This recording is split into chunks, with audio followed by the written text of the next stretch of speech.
Hey there, it's Ravit and Mary again from the Nasty Divorce podcast. To remind you, we are not lawyers, we are not therapists, we are two divorced parents on a mission to demystify nasty divorces. Understand how and why nasty divorces are becoming an epidemic, discuss problems we see in today's divorces, along with provide solutions. Today's topic is Pitfalls of Divorce. So, we're going to start off by saying one parent, or both parents, but it's often one parent, decide to divorce. Yep. Okay? What happens as of this point is the most important part of how to determine whether your divorce is going to be amicable or nasty. So if one parent runs to a litigation attorney and mandates the sharkest, baddest, craziest attorney, you know you're out for a fight and you're screwed. And you're going to be forced to do the same thing because you have no choice but to protect yourself and defend yourself and demand the justice and demand that everything is right.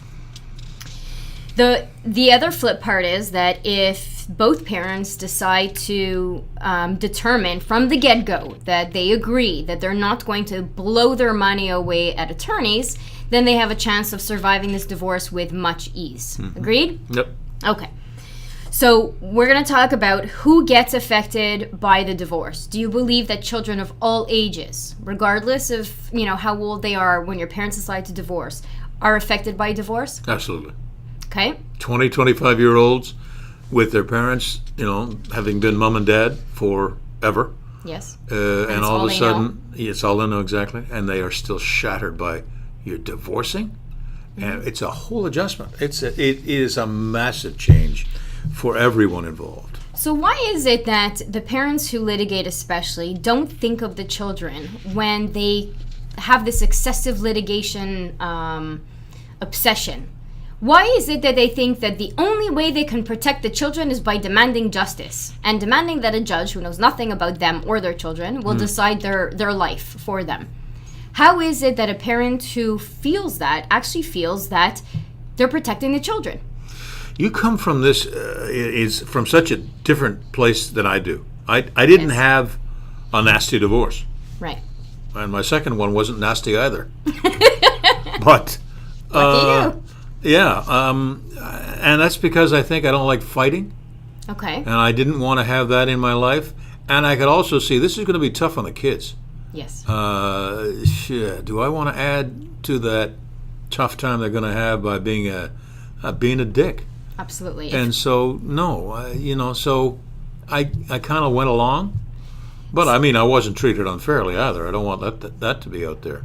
Therapists and statistics are showing these days that kids of all ages, even if you divorce semi-amicably, will be affected by the divorce. Okay. That they have psychological issues that will guide them into their adulthood. And the most important thing and the most undermined thing is that not enough children out there are seeking therapy. I think my three children, sorry to interrupt, I think my three children will testify to this, if you, oh God, to use a legal term. I think they will say that at no point did mom or dad use us against each other. That's fantastic, but it doesn't happen often. No, I hear you. And it's important to realize that if you're in that crisis right now, that the kids always know you love them. Yes. That no matter what, mom is cool, because mom is still mom to them. This is from obviously my perspective. And the woman has to always realize that he's still dad. I may think he's but he's still dad to them. And you can't step in the way of that, because they will always see him as dad or as mom. And should always continue to respect him as dad. Exactly. The worst thing is to be raised in an environment where you feel like you've lost a parent. Yeah. Whether they're good or bad parents, it doesn't matter. I think it's critical that children grow up in even a split home or two homes where mom and dad are still involved. And that mature way that we would like to all have everyone behave really comes into play when one or the other takes on a boyfriend or a girlfriend. Oh boy. And then you got to turn around and not be angry and jealous and all of the things that the other emotions that come into play here. You've got to say, well, that's the choice dad has made or his mom has made, and I'm sure he's a nice guy, a nice woman. even though inside you're just fuming. Well, and that's all part of co-parenting, right? Is how to introduce or how to express yourself when the other parent introduces a new partner in their lives. Okay. Whether you think that this person is right or wrong for them. And be cautious when you introduce that person. Absolutely. Make sure you're in that. Make sure it really is the one. Yes. Because you're going to be dating after your divorce and all of that. And we may be getting ahead of the game here, but make sure that the one you bring home is really the one that you want to spend a long time with. You don't want to raise your children thinking that it's perfectly normal to have a new man or woman in your life every week. There you go. You know, you don't want them to sort of mimic that and say when they're 18 or they're 25 and they say, but Mom, you did that all the time, so why can't I do that? Well, do as I say, not as I do. Exactly. It's not really going to work with them so well. Yeah. So the other issue is, and a lot of people undermine this, is that the grandparents are severely involved and affected by this divorce. Now, you may think that that's kind of crazy. Why would the grandparents be affected by it? And the real reason is that they're heartbroken that their children or their child is going through this and that their grandchildren are going to be stuck in the middle of it. The part that bothers me the most is that the grandparents are not seeking help either. And their emotions are skyrocketing. They're hearing your stories all the time. They are heartbroken by their stories. They're frustrated. They're ready to blow their minds when, because they have no control over it. And no right. And they don't know what to do. And they don't know what to say. And sometimes they give the wrong advice, thinking that it's the right advice, only to realize later that they shouldn't have said anything. And a lot of my clients even tell me that, and even my friends, that their parents are driving them crazy. And I always tell them the same thing. When you get divorced, it's like a part of your parent just got lost in this divorce. They've lost a part of their life. They know what kind of hell you're going to go through and what kind of changes are coming your way, that you may not realize this. So I do feel that if, your parents are having an issue with this, or they're too involved, or they're causing you anxiety, that they should pick up a phone and go see a counselor and talk out their feelings and emotions with a neutral third party and find out how they should assist you in your co-parenting plan with your ex. So you're saying that you're saying grandma and grandpa, stay out of it. Stay out of it. Okay. Absolutely. They have to learn their boundaries just as much as the two parents have to learn their boundaries with each other. But they're coming from a position of, in this divorce, I still want to see my grandchildren. Yes. And you guys can do all you want, but I still want to see my grandchildren. And I guess it's that emotion, that passion that motivates them to get involved in the dissolving relationship. You know what? It's so tough to say because you have two kinds of grandparents. You have the type who will stay neutral from day one and say, I don't want to hear your stories. I love my grandchildren. I want to be involved. Call me anytime you need anything. And you have the other grandparents that will just egg on their child to fight, to the nth degree just to make the other parents suffer without realizing that they're actually screwing themselves over at the end of the day. Both sets of grandparents also both need to get help, because even the calm one could be calm and caring and playing neutral but boiling inside and will blow up one day. And remember that grandparents tend to talk to their friends and other people a lot more than people our age will, because they're not living the day-to-day chaos that we will, but they're just as heavily involved if they're helping you a lot in your lives, and they're seeing the changes in the grandchildren, and they're seeing the changes in you, and they're seeing that you're lost and confused and on another planet. But if they learn how to set their boundaries and how to deal with this divorce and when to stay out of it and when to get involved and how to get involved properly, I think it would make it that much easier for the parents. You're very passionate about this. I am. And when grandma and grandpa are, when they see the pain that their little one, their son or daughter is going through, that's hard to rein in those emotions, because they recall a lifetime of having raised you to the point that they have, of having you have their grandchildren. Yeah. You're asking a lot, and I appreciate the fact that you're asking them to stay away from it, but that's a lot for Grandma and Grandpa to stay away from. That's a lot of emotion that you're asking them to not touch base with. I'm not asking them not to touch base with it. I'm saying don't act on it. Don't act on it towards your child. Okay. Act on it in front of a therapist or a counselor or someone who will provide you with the proper assistance and help you grieve the process properly and learn how to set your boundaries and how to grandparent in a divorced family. But grandparents have no rights in a divorce, do they? No, they don't have the rights, but at the end of the day, they're there to help and they're still the grandparents. But they have no legal rights. They have no... A judge will never call on a grandparent to, well, why don't you contribute your share to this? My experience, Grandma and Grandpa are not even part of this whole process. They should be, but they're not. And maybe that too has to be... I'm not sure they should be, okay, to a certain degree. I have a very different opinion of that. I see that. But the bottom line is that the divorce affects the children, the parents, the grandchildren, the extended family. Yep. And, you know, it's funny because it's almost as if it affects everyone in your entire family. And sometimes when you're getting divorced, you're thinking, why? It's not your problem. It's not your business. I'm the one who got divorced. No, you might be the one that got divorced, but everyone that's surrounding you is now feeling the pain and suffering along with you. Cool. So the next issue is the government. So it's wonderful that the government helps pay child assistance programs and all that. And if you qualify, you could get up to $900 a month for your children. The problem is, and what I see is that if we keep relying on this government money, are we ever going to be self-sufficient if the government decides to pull the plug and not give that $900 anymore?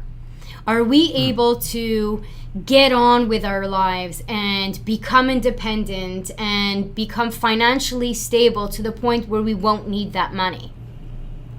No. Well, that's a problem. You're always going to need that money. It's never going to be enough because education costs are rising every year. Okay. That's the first thing. The cost of raising a child, the cost of... that's just increasing like crazy, and the child support adjustments that don't even do justice on that. Oh, that's apparently a kettle of fish right there too, huh? I see. All right. Well, I'm not aware of that, so I'll have to defer to you. It's areas of society the government is not visiting and should be.